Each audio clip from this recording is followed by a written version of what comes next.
Rumpelstiltskin. Long ago, when kingdoms still glittered with gold and the forests whispered of magic, there lived a miller on the edge of a bustling town. His mill was old, its wooden wheel creaking as it turned with the current of a narrow river. Though he worked tirelessly grinding grain for the villagers, the miller remained poor. Yet he possessed one treasure he valued above all the coins he never had. A daughter of striking beauty and uncommon grace. Father, breakfast is ready. You've worked since dawn. The miller loved his daughter fiercely, but envied the riches of those who passed by in carriages lined with velvet and gold. He often dreamed of elevating his humble name to that of nobles and courtiers. One market day, while delivering sacks of flour to the royal castle, the miller overheard courtiers speaking of the king's insatiable desire for wealth.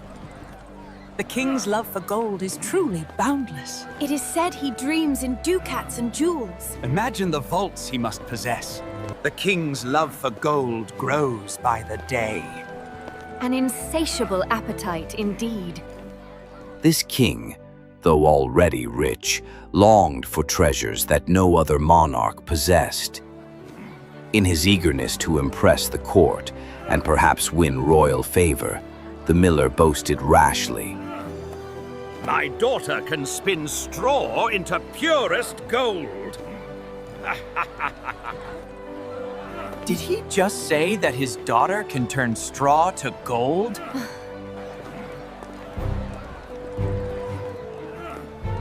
Word of this boast traveled quickly through the marble halls until it reached the ears of the king himself, who summoned the miller at once.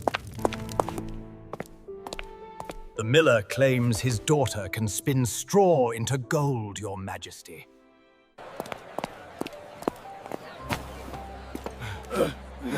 Miller, we have a message from the king. Bring this miraculous daughter to my castle tonight. The miller's heart lurched. He knew his words were empty, a lie born of pride. Yet fear of the king's displeasure burned hotter than shame. Father, why does the king call for me? A chance for fortune, my dear. Nothing more. That evening, he led his bewildered daughter through the castle gates, praying silently for some miracle to spare them both. The king welcomed the miller's daughter into a chamber unlike any she had ever seen. It was vast and cold, its stone walls hung with tapestries that depicted battles won and treasures conquered. At the center of the room stood a great spinning wheel beside a mountain of straw that reached nearly to the ceiling. Torches flickered along the walls, casting shadows that seemed to mock her trembling form. The king's eyes glittered as he gestured to the piles of straw. If you are as talented as your father claims, you shall spend the night in this chamber and spin all this straw into gold. Should you succeed, I will reward you beyond imagination. Should you fail, your life will pay the price. With that, he locked the heavy door and left her alone. The miller's daughter sank to her knees, her heart pounding with terror. She had never even touched a spinning wheel beyond the ordinary work of wool, let alone transformed straw into anything but bundles for livestock. Tears filled her eyes as she stared helplessly at the mounds of dry stalks. No mortal skill could save her. Hours passed, the moon rising higher as despair consumed her. At the stroke of midnight, a faint creak echoed through the chamber. Startled, she looked up to see a most peculiar figure stepping from the shadows. Who's there? Why such sorrow, fair maiden? The king has ordered me to spin this straw into gold by morning, or he will have me killed. Impossible for you, perhaps, but not for me. What will you give me if I do this task on your behalf? Hope flickered in her eyes, though caution warned her against bargains with strangers. I have only this. It will suffice. The little man's grin widened. He seated himself at the wheel and began to spin. The straw fed into the spindle with a hiss like wind through reeds, and as it turned, shimmering threads of pure gold emerged. The girl watched in astonishment as the piles of dull straw transformed into gleaming coils. By dawn, every stalk had become gold, and the chamber shone as though the sun itself had descended. Without another word, the little man slipped away just as the first rays of morning touched the windows. The king entered soon after, his eyes widening with greed at the sight. Magnificent! But rather than releasing the girl, he led her to an even larger room, overflowing with straw. That night, despair returned. As the moon rose, so did the strange little man. What will you give me this time? The girl removed the ring her mother had once worn and offered it with trembling fingers. Again he spun through the night, and again the straw became gold. On the third evening, the king led her to the grandest chamber of all, filled to the rafters with straw. If you succeed once more, you shall become my queen. When the little man appeared that night, the girl's heart sank. The man's eyes glinted with something darker than mischief. I have nothing left to give. Then promise me your firstborn kid when you become queen. Horror seized her.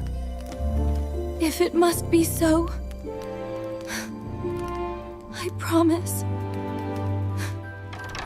Satisfied, the little man spun the straw into gold for a third time, and by morning the chamber blazed with wealth beyond counting.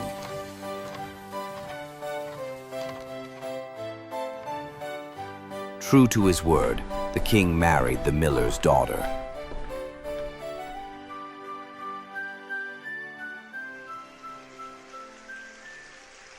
Though she wore the crown of a queen, joy was slow to find her. The king's love was measured in coins and jewels, and though he admired her beauty, his heart remained fixed on his treasure vaults. Yet time softened the edges of her fear.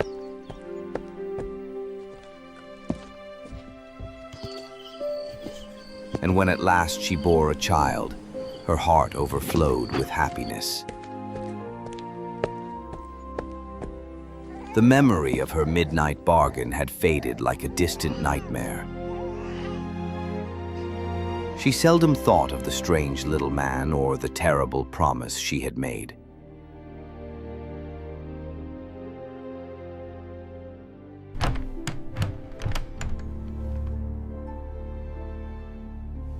One night, as she cradled her newborn in the quiet of the nursery, a shadow fell across the room.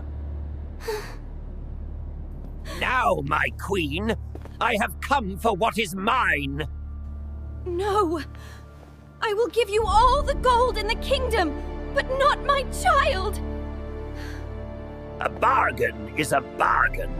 I do not crave gold. I crave what was freely promised. Please. I will give you 3 days. Discover my name, and you may keep the child. With a mocking bow, he disappeared into the shadows, leaving the queen trembling.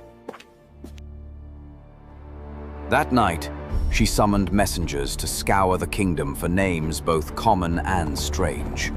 By morning, she had a list as long as a royal decree.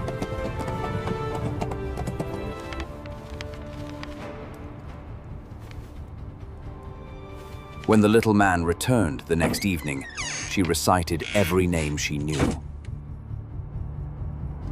Casper, Melchior, Balthazar, Matthews, Andrigay. Not one of those.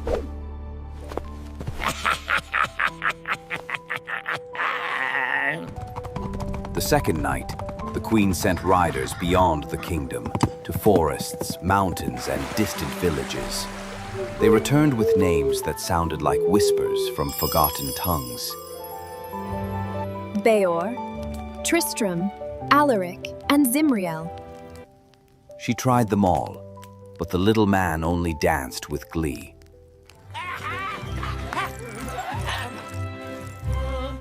None of these are mine. One more night, my queen, and then the kid is mine.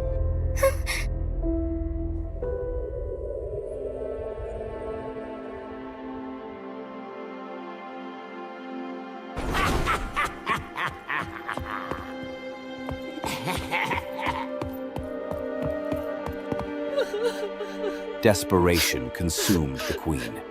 As the third day waned, she paced the nursery nervously.